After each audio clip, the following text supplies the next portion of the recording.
একটা 6 বছরের বাচ্চা আছে, এইখানে আমার পাশে বসে আছে ইলিয়াস আলীর ছেলে। এরা দীর্ঘ 6, 5, 12 বছরে তাদের বাবা, ভাই, সন্তানদের খুঁজে পায় না, গুম হয়ে গেছে। এরাই আজকে আমাদের প্রধান অতিথি।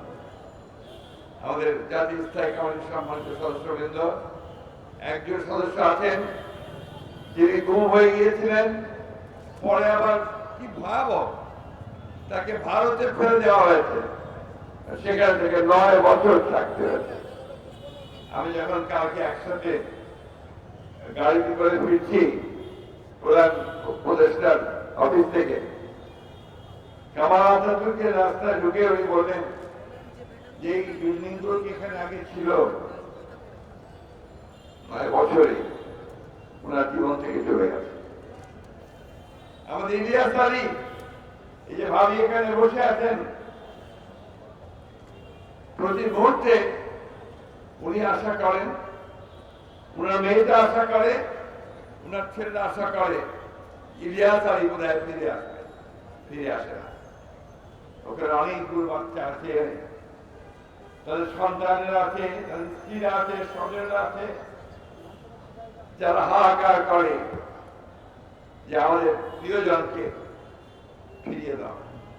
দীর্ঘ 12 বছর হয়ে গেছে, এখন পর্যন্ত তারা তাদের প্রিয়জনদের খুঁজে পায়। বন্ধুগণ, আল্লাহর কাছে অশেষ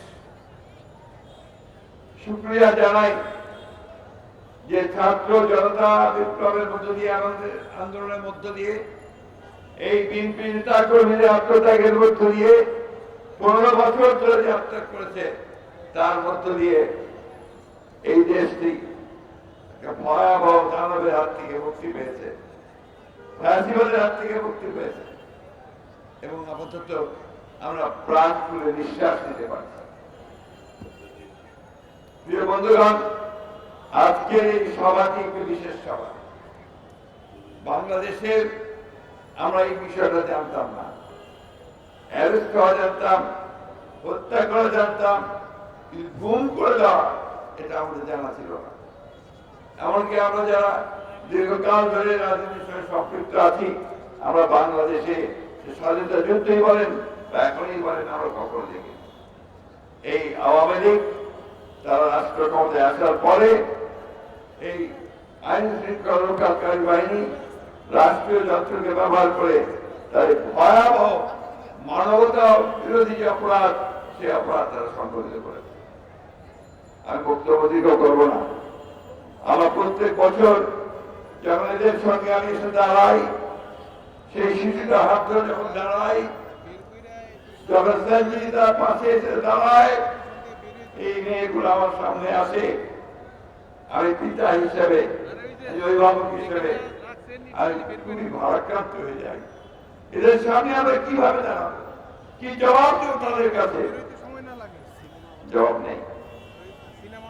আজকে অত্যন্ত ভালো কথা যে আজকে এই আমাদের যে অন্তর্বর্তীকালীন সরকার, তার প্রধান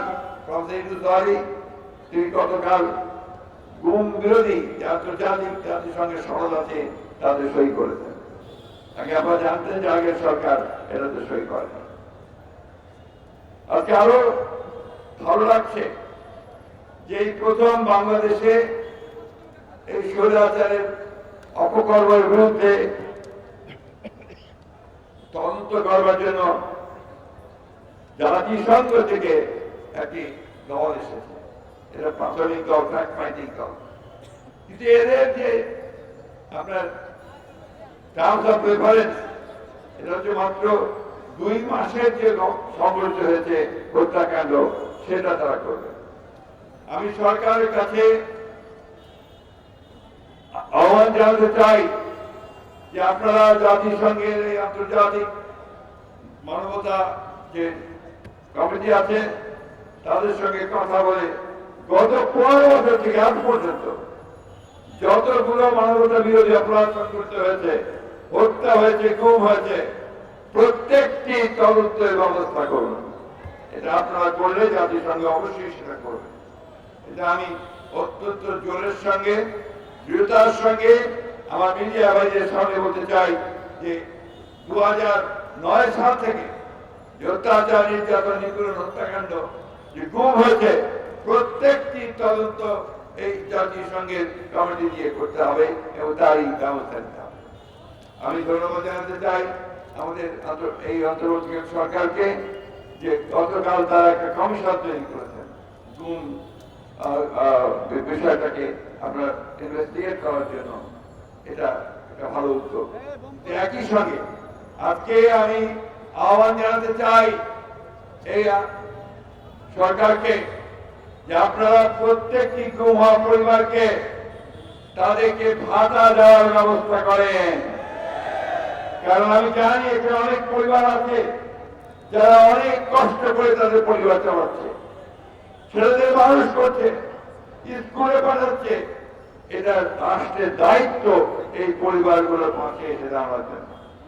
গণতন্ত্র এসছে, আসবে আরো, আমরা সবাই গণতন্ত্র ভোগ করবো। এই বাচ্চাগুলো তাদের যে লস হয়েছে, পিতাকে হারিয়েছে, এটা তারা কোনো ফেরত পাবে না। যে তার স্বামীকে হারিয়েছে সে ফেরত পাবে না। তাই রাষ্ট্রের দায়িত্ব হচ্ছে এই পরিবারগুলোর দায়িত্ব গ্রহণ করা। আমরা এখানে যারা বাইরে আছেন, সবাই আমার বোনেরা আছে, অনেক ত্যাগ স্বীকার করেছি আমরা। এই বাংলাদেশে জন্মে সব সময় আমাদেরকে লড়াই করতে হয়েছে আমাদের অধিকারের জন্য। এবং আজকে দুর্ভাগ্য যে এখন পর্যন্ত আমরা কিন্তু সেই পূর্ণ গণতন্ত্র আমরা এখনো পাই না। আসুন আমরা এই সরকারের সঙ্গে যেটা আমাদের আন্দোলনের ফসল, তাকে আমরা সর্বাত্মক সহযোগিতা করি এবং সেই সহযোগিতার মধ্য দিয়ে এই সরকার যেন সক্ষম হয় সফলভাবে একটি সংস্কারের মধ্য দিয়ে একটি নির্বাচন করা, যে নির্বাচনের মধ্য দিয়ে বাংলাদেশের মানুষের প্রতিনিধি নির্বাচিত হবে এবং তারা একটা পার্লামেন্ট গঠন করবেন, সরকার গঠন করবেন, জনগণের সমস্যার সমাধান করা যাবে। বন্ধুগণ, আপনারা কেউ কমপ্লাসেন্সে ভুগবেন না, সন্তুষ্টির কোনো কারণ নাই। এখনো অনেক ষড়যন্ত্র হচ্ছে, এখনো দেশে বিদেশে ষড়যন্ত্রের অভাব নেই। অপেক্ষা করে আছে কখন সুযোগ পাবে, সেই সুযোগে তারা এই স্বাধীনতাকামী মানুষের উপরে আঘাত করবে। তাই আজকে ঐক্য, পার্টি ঐক্য গণমানুষের জন্য তৈরি হয়েছে, সেটাকে আরো সুদৃঢ় করতে হবে। আমরা আবারও এই অন্তর্বর্তীকালীন সরকার সাফল্য চাই। আমরা চাই যে অন্তর্বর্তীকালীন সরকার অতি দ্রুত তারা এই গণতন্ত্রে ফিরে যাওয়ার ব্যবস্থা করবেন, সংস্কারের ব্যবস্থা করবেন এবং একই সঙ্গে যে পরিবারগুলো আজকে ভুক্তভোগী তাদেরকে দেখার জন্য রাষ্ট্রীয়ভাবে ব্যবস্থা গ্রহণ করবেন। আর বক্তব্য দীর্ঘ করবো না। আমাদের পরিবারের সদস্যরা যারা আজকে এসছে তাদেরকে আমি আন্তরিক শুভেচ্ছা এবং ধন্যবাদ জানাতে চাই। তারা দীর্ঘদিন ধরে এই কথাটা বলছে, যখন এই বাচ্চাটা দাঁড়ায় সাফা, যখন সে বলে যে আমি আমার বাবার হাত ধরে রাস্তায় হাঁটতে চাই, ঈদের নামাজ পড়তে যেতে চাই, তখন পিতা হয়ে আমরা সম্বরণ করতে পারি না। বন্ধুগণ, আজকে সেই অধিকার থেকে ফিরিয়ে দিতে হবে। আরেকটি কথা তারা চেষ্টা করেছেন, যারা এর জন্য দায়ী আমরা সবাই কম বেশি তাদেরকে চিনি। যারা দায়িত্বে ছিলেন, র্যাবের দায়িত্বে ছিলেন, পুলিশের বিশেষ বাহিনীর দায়িত্বে ছিলেন, তাদেরকে সেই মূল লোকগুলোকে খুঁজে বের করতে হবে, তাদেরকে শাস্তি দিতে হবে। আমরা খুব কষ্ট পাই যখন দেখি রাজনৈতিক নেতাদেরকে গ্রেফতার করে নিয়ে যাওয়া হচ্ছে, কিন্তু ওই সমস্ত ভয়ঙ্কর ব্যক্তি যারা আমাদেরকে হত্যা করেছে, খুন করেছে, গুম করেছে, তাদের একজনকে গ্রেফতার করার খবর আমরা পাই না। তাই আশা করি খুব অল্প সময়ের মধ্যেই আমরা গ্রেফতার দেখতে পাবো, তাদের বিরুদ্ধে ব্যবস্থা নেওয়া হচ্ছে সেটা দেখতে পাবো। সত্যিকার অর্থেই বাংলাদেশ যেন একটা জবাবদিহিমূলক গণতান্ত্রিক রাষ্ট্রে পরিণত হতে পারে, তার জন্য আমরা কাজ করতে সক্ষম হব। আবার ধন্যবাদ সকলকে। আসসালামু আলাইকুম, খুদা হাফেজ। বাংলাদেশ জিন্দাবাদ, বাংলাদেশ জাতীয়তাবাদী দল জিন্দাবাদ, শহীদ জিয়াউর হক, দেশনেত্রী বেগম খালেদা জিন্দাবাদ, তারেক রহমান জিন্দাবাদ। ধন্যবাদ।